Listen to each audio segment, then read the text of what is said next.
Assalamualaikum warahmatullahi wabarakatuh. Membuka perjumpaan kita kali ini, pertemuan yang pertama di kelas MIPA 2 yang saya PPL-i menurut anjuran guru Papong, walaupun di kelas-kelas yang lain saya ada juga tambahan mata pelajaran yang saya hanya membantu beliau mengajar untuk tambahan nilai saya, dan ini adalah fokus sorotan nilai saya di kelas MIPA 2. Saya dibagi mapel ini. Untuk bab 2, mengenal sifat-sifat Allah. Saya Yusfia Arifatul Azizah, yang biasa kalian panggil Kak Yusfia atau Bu Fia, guru PPLK Unisma 2021, saya angkatan 2018. Insya Allah tahun depan ini bulan Mei, mudah-mudahan saya sudah selesai skripsi. Tergantung ya jadwal skripsi dimulai bulan apa. Mudah-mudahan Juni saya sudah bisa sidang, gitu ya. Doakan skripsi saya lancar. Mengenal sifat-sifat Allah. Apakah kita sudah mengenal Allah? Sering mendengar pepatah tak kenal maka tak sayang. Maka kita harus mengenal Allah terlebih dahulu, kemudian kita bisa dekat dengannya melalui sarana-sarana ilmu syariat, hakikat, dan makrifat. Tetapi untuk kalian siswa SMA atau madrasah aliyah, lebih baik mengenal Allah dengan menggunakan ilmu syariat dan dasar dulu. Untuk mahasiswa, kalau misalnya universitas Islam ya, UIN dan Unisma biasanya pakai ilmu syariat dan hakikat juga, tetapi lebih ke deskripsi dan ilmu teologi, biasanya begitu. Lebih ada Islam Nusantara, ada juga Islam yang kebarat-baratan begitu. Tetapi untuk kaidahnya saja secara deskriptif saja. Tetapi untuk akidahnya tetap pakai akidah Imam Syafi'i maupun Imam Hambali atau Maliki ya. Karena Islam modern kita itu sebenarnya hakikatnya bukan Imam Syafi'i, tetapi Imam Maliki dan Hambali. Ya, tren yang sering kita ikuti ya, tren busana muslim atau hijab-hijab yang sering kita pakai gitu ya. Itu ada tren dari Imam Hambali dan Maliki, bukan Imam Syafi'i ya. Kembali ke materi, bahwasanya kalau kita pengen mengenal orang lain, pengen mengenal teman sekelasnya atau teman kelas lainnya, terserah ya, yang penting pengen mengenal temannya gitu ya. Cara mengenal menurut orang awam itu dengan memahami sifat-sifatnya. Begitu juga dengan mengenal Allah, dengan memahami sifat-sifat Allah. Menurut kitab Aqidatul Awam, muslim dan muslimah setidaknya harus mengetahui 50 sifat wajib dan mustahil serta sifat jaiznya. Namun dalam hadis Rasulullah SAW yang wajib diketahui hanya 20. Mengenal Allah dan Rasulnya merupakan ilmu yang paling mulia. Imam Ibnu Qayyim rahimahullah mengatakan kemuliaan sebuah ilmu mengikuti kemuliaan objek yang dipelajarinya. Untuk kalian ya, anak MIPA, matematika IPA, jangan sampai kalian menomorduakan ilmu pendidikan Islam. Begini, kalau kita sebagai manusia biasanya mengagung-agungkan ilmu duniawi seperti ilmu sains, ilmu arsitektur ya, desain grafis begitu, atau ilmu administrasi, ilmu ekonomi, ilmu astronomi, ilmu filsafat Yunani ya, tentang logika atau akal, itu kita agung-agungkan sebegitunya. Tapi kadang kita lupa bahwasanya kemuliaan sebuah ilmu mengikuti kemuliaan objek yang dipelajarinya. Dan tentunya tidak diragukan lagi bahwa pengetahuan yang paling mulia, yang paling agung adalah pengetahuan tentang Allah, yang tiada Tuhan selain Allah dan tidak ada sekutu baginya. Bagi kalian siswa SMA atau siswa Madrasah Aliyah Negeri atau SMAN ya, yang sejajar dengan kalian, seharusnya kalian bisa mencerminkan ya. Kalian yakin kalian bisa mencerminkan bahwasanya sebagai siswa-siswi Madrasah Aliyah Negeri tidak hanya cerdas di bidang ilmu pengetahuan umum, tetapi cerdas juga di bidang pengetahuan Islam.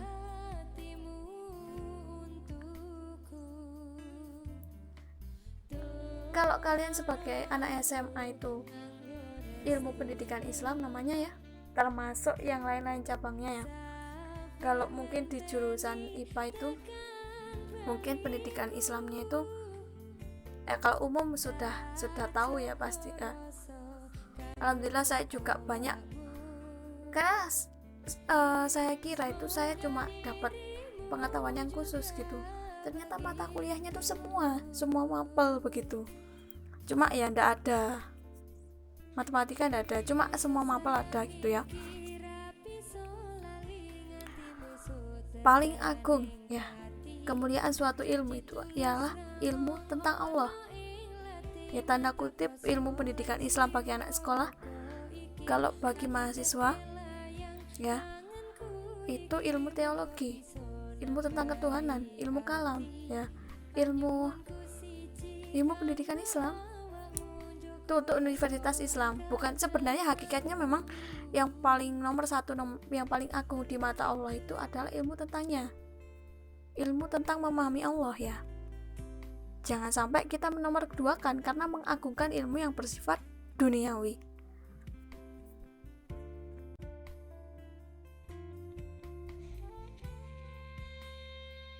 Slide berikutnya, cinta kepada Allah dalam mengenal dan memahami sifat-sifatnya. Jadi kalau sudah yang namanya cinta, CINTA, itu pasti pengen mengenal lebih jauh lagi, pengen mengenal lebih dekat lagi, pasti pengen melanjutkan ke jenjang yang lebih tinggi lagi begitu ya, pengen melanjutkan ke jenjang yang lebih serius lagi, pengen melanjutkan ke jenjang berikutnya. Yang namanya sudah cinta pasti terus pengen mengenal ya. Kalau sudah cinta sama Allah dalam mengenal dan memahami sifat-sifatnya itu, kita insya Allah akan mudah dengan sendirinya karena kita sudah cinta, bahkan buta. Kalau cinta sama Allah nggak ada yang namanya cinta buta. Cinta buta itu untuk cinta sesama manusia saja, karena Allah maha baik dan maha sempurna. Tidak ada kejelekan, keburukan maupun kekurangan yang ada pada Allah ya. Kebaikan dan kesempurnaan Allah itu absolut atau mutlak, tetapi untuk kebaikan dan kemuliaan manusia itu bersifat relatif. Kalau cinta kepada manusia itu ada yang namanya cinta buta, tapi kalau cinta sama Allah nggak ada yang namanya cinta buta. Itu cinta yang benar, cinta yang sejati, itu cinta hanya sama Allah. Perantara cinta sama manusia harus karena Allah begitu ya. Cinta lillah, kalau sudah cinta lillah itu berkah nanti, barokah.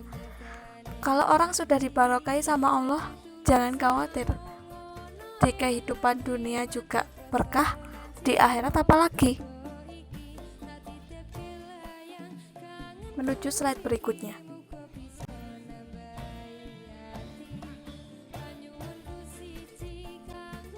Pengertian sifat wajib dan mustahil. Tentu mulai sejak RA atau TK ya, sampai SD atau MI, sampai SMP atau MTS. Tentu sudah diajari ini. Di TPH pun pasti sudah diajari ini, tapi untuk substansi yang lebih tinggi di jenjang SMA atau MAN ya, substansi sifat-sifat wajib bagi Allah telah menjadi kajian ulama Ahlussunnah wal Jamaah dalam rentang sejarah sejak masa Abu Al-Hasan Al-Asy'ari dan Abu Mansur Al-Maturidi sekian hingga sekarang. Namun Yang merumuskan secara praktis menjadi 20 sifat wajib bagi Allah adalah Al-Imam Muhammad bin Yusuf bin Umar bin Syu'aib As-Sanusi Al-Hasani 832 sampai 890 Hijriah. Sekian. Asal kota Tilmisan, Aljazair, seseorang yang multidisipliner, muhadis, mutakalim, mantiki, mukri, dan pakar keilmuan lainnya dalam Al-Aqidah As-Sughra yang terkenal dengan judul Al-Baharain. Imam As-Sanusi mengatakan, maka di antara sifat wajib bagi Allah Tuhan kita yang Maha Agung dan Maha Perkasa adalah 20 sifat. Allah adalah zat yang maha sempurna dan yang maha agung. Nama Allah juga disebut Jalal,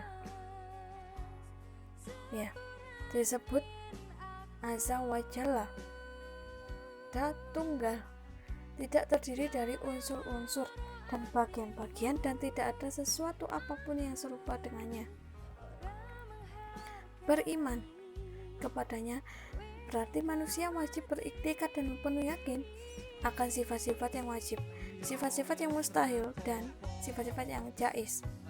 Dalam jenjang SMA ini, sifat wajib Allah ialah sifat-sifat yang khusus yang hanya dimiliki oleh Allah dan tidak ada satupun makhluk yang memiliki sifat tersebut. Adanya Allah ini menjadi salah satu sifat yang melekat pada sifat wajibnya.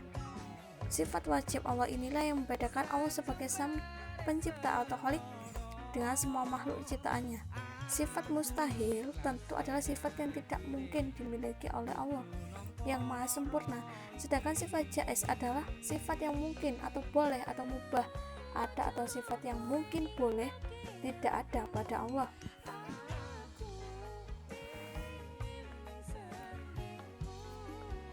Maksudnya, sifat untuk yang boleh ada atau boleh tidak ada pada Allah hanya yang bersifat baik, ya. Karena ini kehendak Allah, sifat jaiz Allah hanya ada satu, ya. Kalau yang lain itu, kalau dalam kitab, ya, ada 50, ya. Yang wajib diketahui hanya 20 kan. Terus kalau yang jaiz ini ada satu. Untuk penjelasan deskripsinya, itu sifat jaiz ini hak prerogatif Allah, kehendak Allah, kehendak mutlak Allah. Di sini yang boleh, yang mungkin ada atau tidak ada pada Allah. Sifat wajib bagi Allah atau sifat wajib Allah. Sifat wajib Allah dalam Al-Aqidah As-Sughra yang terkenal dengan judul Al-Baharain. Imam As-Sanusi mengatakan, maka di antara sifat wajib Tuhan yang mulia, agung, dan maha perkasa adalah 20 sifat. Setiap mukallaf wajib meyakini secara mantap tanpa keraguan bahwa Allah pasti bersifat dengan segala kesempurnaan yang layak bagi keagungannya. Berikut ini yang saya sebutkan merupakan 20 sifat yang wajib diketahui menurut hadis Rasulullah SAW oleh Imam Al-Asy'ari.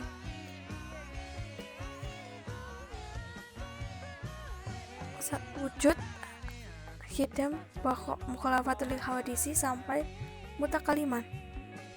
Bisa kalian baca sendiri baik dari referensi PPT saya atau dari buku KSKK Kementerian Pendidikan Islam dan Pendidikan Umum. Jelas ya, ini pendidikan Islam. Terus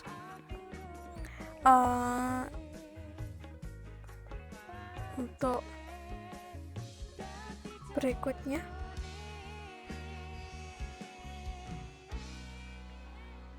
ada sifat wajib Allah menurut kitab Aqidatul Awam dikelompokkan menjadi 4 bagian.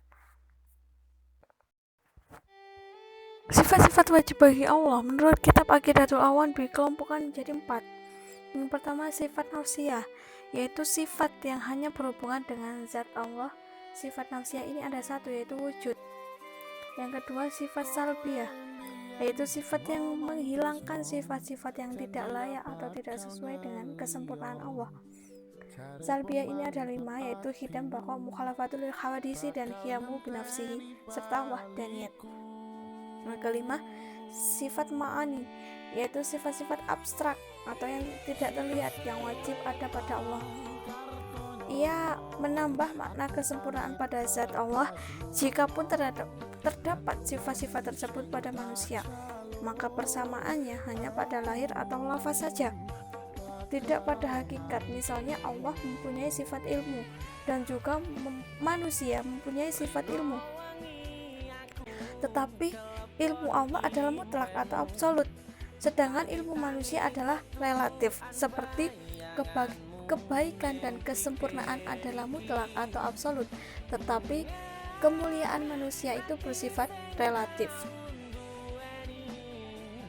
Allah mengetahui sesuatu peristiwa di alam ini sebelum terjadinya, sedangkan manusia mengetahui setelah terjadinya.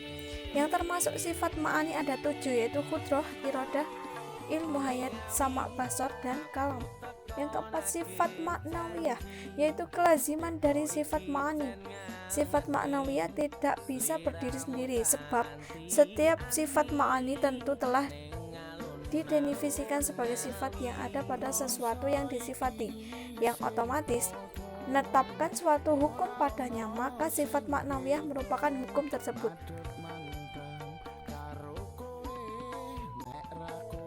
Sifat yang mustahil, sifat yang tidak mungkin ada pada Allah. Sifat mustahil ini ialah kebalikan dari sifat wajib.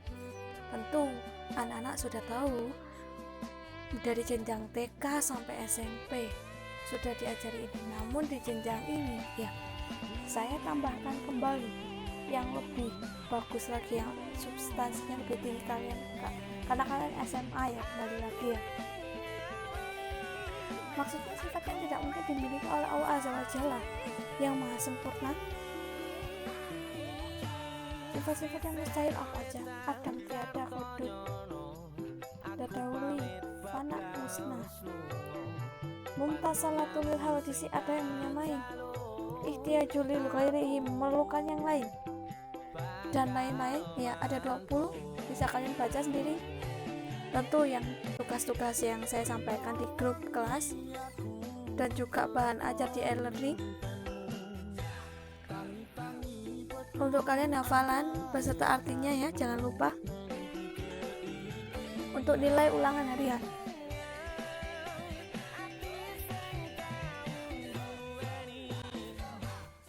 Di jenjang ini, itu di jenjang sebelumnya, di jenjang SMP atau MTS, atau di SD atau MI, bahkan di TK atau RA ya, sifat jaiz itu cuma dijelaskan singkat saja kan, tapi di sini ada tambahan dan insya Allah ini lengkap. Sifat jaiz Allah adalah sifat yang mungkin atau boleh ada, atau sifat yang mungkin boleh mubah tidak ada pada Allah ya.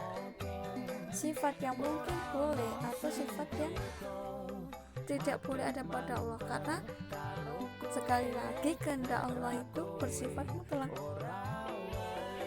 Dalam kalimat lain, sifat jaiz ini adalah sifat yang bisa melekat pada Allah dan bisa pula tidak melekat pada Allah, sebab semua berdasarkan kehendaknya, maka Allah bisa melakukan sesuatu atau tidak melakukan sesuatu. Apabila sifat wajib dan mustahil Allah ada banyak, maka sifat jaiz Allah hanya ada satu, yakni fi'lu kulli mu'minin atau tarkuhu. Allah dapat melakukan sesuatu hal yang dapat pula tidak melakukan sesuatu hal. Tidak ada kewajiban atasnya untuk melakukan atau tidak melakukan sesuatu. Tidak ada pula paksaan kepadanya untuk melakukan atau tidak melakukan sesuatu. Kehendak sepenuhnya ada pada Allah. Hak prerogatif, seperti yang saya jelaskan sebelumnya ini ya.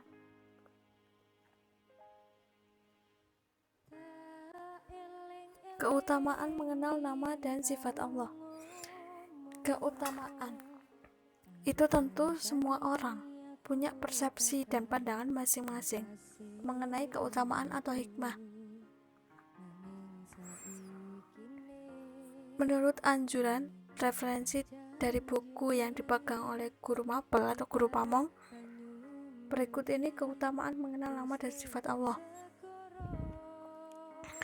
Mengenal nama dan sifatnya adalah ilmu yang paling mulia dan paling utama, yang kedudukannya paling tinggi dan derajatnya paling agung, karena mulianya ilmu dilihat dari mulianya sesuatu yang dipelajari, mulianya objek yang dipelajari, seperti yang saya jelaskan sebelumnya di slide pertama.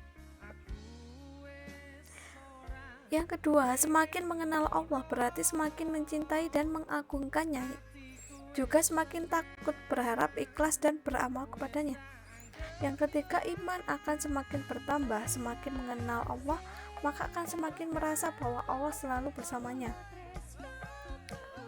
Orang takwa ya, seperti ini. Yang keempat, manusia diciptakan untuk menyembah Allah semata dan mengenalnya. Berikutnya, menenangkan jiwa dan melapangkan hati, juga akan merindukan surga, akan dirindukan oleh surga Firdaus. Bukan merindukan ya, dirindukan oleh surga Firdaus, hingga rindu melihat wajah Allah yang mulia. Mengetahui hukum, disiplin, dan bersikap serta bertanggung jawab. Yang dulunya mungkin teledor atau ceroboh atau bahkan kurang tata aturan ya, orang bebas, tapi dengan mengenal sifat Allah ya, sudah mencintai Allah atau bahkan menambah keimanannya. Itu tadinya nggak tahu hukum jadi tahu hukum, tadinya nggak sikapnya kurang baik jadi baik, yang tadinya nggak bertanggung jawab sama sekali dapat bertanggung jawab, mengemban tugas dan amanah, karena menyadari bahwa Allah itu maha melihat dan maha mendengar. Sekian penjelasan dari saya. Apabila ada kesalahan mohon maaf. Apabila ada kekurangan itu sifat manusiawi saya yang tidak luput dari suatu kekurangan dan kekhilafan atau kesalahan. Wassalamualaikum warahmatullahi wabarakatuh. Terima kasih anak-anakku. Tetap semangat, jaga kesehatan, selamat belajar, semoga sukses. Barakallah.